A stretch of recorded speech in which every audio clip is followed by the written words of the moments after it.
le savoir. Du berceau jusqu'à... Ah ouais, du berceau jusqu'à votre tombe, vous devez apprendre. Et moi, je vais même rajouter quelque chose. Bien sûr, je ne suis pas au-dessus de l'imam Ahmed, mais je vais rajouter quelque chose. Du berceau à la tombe, et croyez-moi, même dans la tombe, vous allez apprendre. Les cours vont continuer. Et sauf que cette fois-ci, vous ne pouvez plus écrire. Ça, c'est de la punchline. Hein, Imad, tu valides ou pas? Vous allez... Toi, Imad, il n'y a qu'un seul Imad. Ouais, je peux me dire. Non, mais là, je te parle à toi. Toi, tu es actif que quand il s'agit du cours des femmes. Ouais, regarde-moi là. Il était très actif dans le cours la dernière fois. Un cours des femmes, mais avec la misogynie, tu te souviens pas? Ah oui. Ah oui. Réfléchis.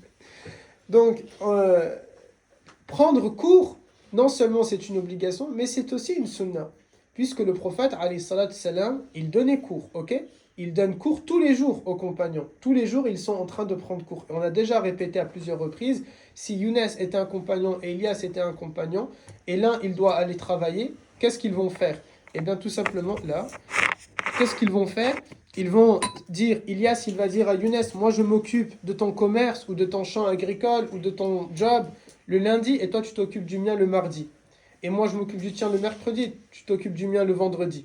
Vous voyez? Ils vont faire de cette manière-là. Et tous les soirs, ils vont se retrouver entre eux et ils vont s'échanger les cours. Vous maintenant, vous faites ça pour sécher la fac et avoir la bourse. Eux, ils vont faire ça, mais avec le but et l'intention, c'est vraiment pour apprendre ma religion. Je veux apprendre parce que j'ai raté le cours du prophète, parce que j'étais en train de travailler.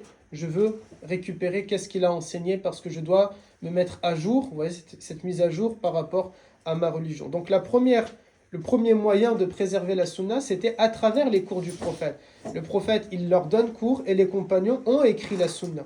Ils ont écrit les cours du prophète, les enseignements du prophète, les avis du prophète, alayhi salatu salam. Ça, lorsque on va écrire, c'est de cette manière-là que, bien sûr, c'est préservé. Parce que si vous allez retenir à l'oral, ça ne va pas être de la même manière. C'est par exemple, il y a Anas à distance, il m'a envoyé un message il y a 2 jours pour me dire Oustad, vous m'avez demandé de choisir entre la banque N26 et c'est quoi que tu m'as dit? Et Revolut. Et je lui ai dit non, je t'ai jamais dit ça. Mais il a retenu l'information à l'oral.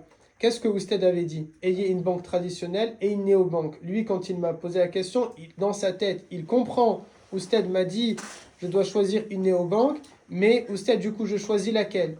Mais comment il me l'a expliqué? Vous m'avez dit, il faut choisir entre N26 et Revolut. Non, je n'ai jamais dit ça. Ok? Par contre, si c'était écrit, et que Oustad, il va vérifier l'écrit, là, maintenant, ça y est, c'est écrit. On sait, Oustad, il a véritablement dit, choisissez une banque traditionnelle plus une néobanque. Maintenant, dans les néobanques, Allahu A'lam, vous avez plusieurs néobanques, vous voyez? Il faut faire attention à comment vous êtes en train de retranscrire l'information. Enfin, les compagnons, ils écrivent les cours, ok? Le prophète, lui, ne peut pas contrôler l'écrit parce qu'il ne sait pas lire et écrire. Par contre, il va leur poser des questions. Et eux, ils vont s'échanger les écrits. Donc, ils vont vérifier l'information, qui a écrit quoi, et est-ce que c'est correct, qu'est-ce qu'il a écrit ou pas écrit. Dis-moi, Aïma. Non, c'est bon. Sûr? Dis-moi, Aïma. Il écrivait comment? Parce que je crois Et juste, Ahmed, avant que tu me poses la question, même les compagnons assistaient au cours du prophète. Je sais pas si c'était chicken. Dis-moi, mon grand. Je disais, ils écrivaient comment? Parce que je crois qu'ils n'avaient pas de papier, non? Si, c'est pas du papier, mais il y avait les os d'animaux, les os de chameaux. Il y avait un peu de papyrus aussi qui pouvait venir d'Égypte, bien sûr. Ils écrivaient notamment certains sur les murs, sur leurs sandales également, ils pouvaient écrire sur des peaux d'animaux, les peaux de moutons, les peaux de chèvres, les peaux de... Ils écrivaient sur tout ça. Yes. Et ils écrivaient avec quoi? Je pense avec de l'encre, c'était déjà... L'encre existe déjà, il n'y a pas de problème. La Bible de Gutenberg, c'est quand? Ça, vous avez tous appris ça de Nuremberg, je crois, ils disent. C'est la loi de Nuremberg. La Bible de Nuremberg, c'est toi là qui fais t'es au brevet, non? C'est les repères, ils appellent ça comment? Vous apprenez plus les dates? Les dates, ça y est, c'est fini. Oui. Une jeunesse en péril. Tu m'étonnes, dans tous les cas, ça ne servait à rien. Younes, il les a appris, il les a oubliés. Le papier, il existe, pas le papier comme nous, on le connaît maintenant, Ahmed, mais les moyens d'écrire ou avec quoi écrire, ça existe depuis très longtemps. Les Chinois, déjà, ils ont mis l'encre depuis très très longtemps Avant les Arabes, ça, il n'y a pas de mal, ok? On est bon? Ça, c'est le premier moyen. Et par rapport à ça, vous pouvez dire que les compagnons, ils étaient très assidus au cours du prophète. Ce n'est pas comme vous, certains ici. Ils ne ratent pas les cours du prophète. Parce que rater un cours d'islam, vous devez vous-même le comprendre de cette manière-là. C'est rater un moyen parce que peut-être nous, maintenant, on est facile avec vous, on est cool avec vous, et on se dit, bon, on va leur réexpliquer. Mais par exemple, tout à l'heure, Nour, quand il demande sur le Bitmoji, Oustad, il est normalement censé lui dire, je te réponds pas. Ce sujet-là, j'ai déjà répondu. C'est pas ça, bien sûr, Nour, il n'y a pas de problème. Vous pouvez poser des questions. Mais les compagnons, ils ont peur de ce genre peut-être de choses. Ou alors, c'est pas par peur plutôt, par respect pour le prophète. Il va donner un cours, je dois y assister. Lui, sa mission, il a été envoyé pour me donner cours. Comment moi je vais rester à la maison? Comment moi je vais rester tard, passer une soirée et ne pas réussir à me lever et rater mon cours? Ils ont cette notion-là, je veux me rapprocher d'Allah Azza wa Jal.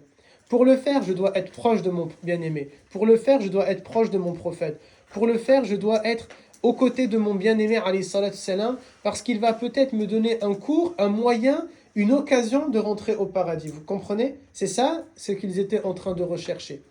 Ils étaient en train de rechercher la proximité du prophète parce qu'ils savent que la proximité avec lui, alayhi salam, ça veut dire une proximité avec Allah Azza wa Jal.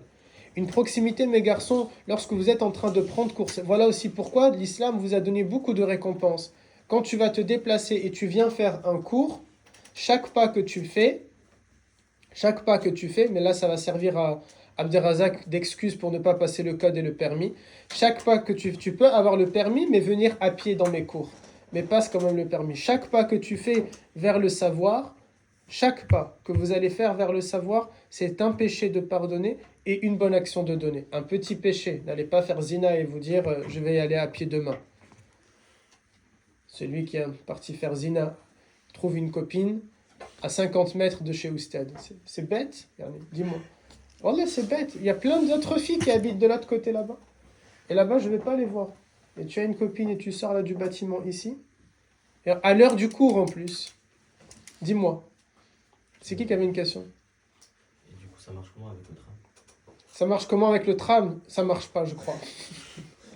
Là, les savants, ils vont plein, ils vont discuter. Certains vont dire si ça peut marcher, la distance quand même. Allahu a'lam, je sais pas si ça marche ou ça marche pas. Ça marche de Euromédecine jusqu'ici déjà. C'est déjà pas mal. Et d'ici à Euromédecine, c'est déjà pas mal. Un grand détour. Alors maintenant, voilà, j'allais dire ça. Maintenant, vous allez devenir des chiites, vous allez commencer à trouver des glitches, et je vais faire tout un détour, je vais faire... Ça, débrouillez-vous. Ça, c'est... Je ne sais pas. Parmi les autres récompenses, quand vous assistez à un cours, c'est quoi aussi la récompense?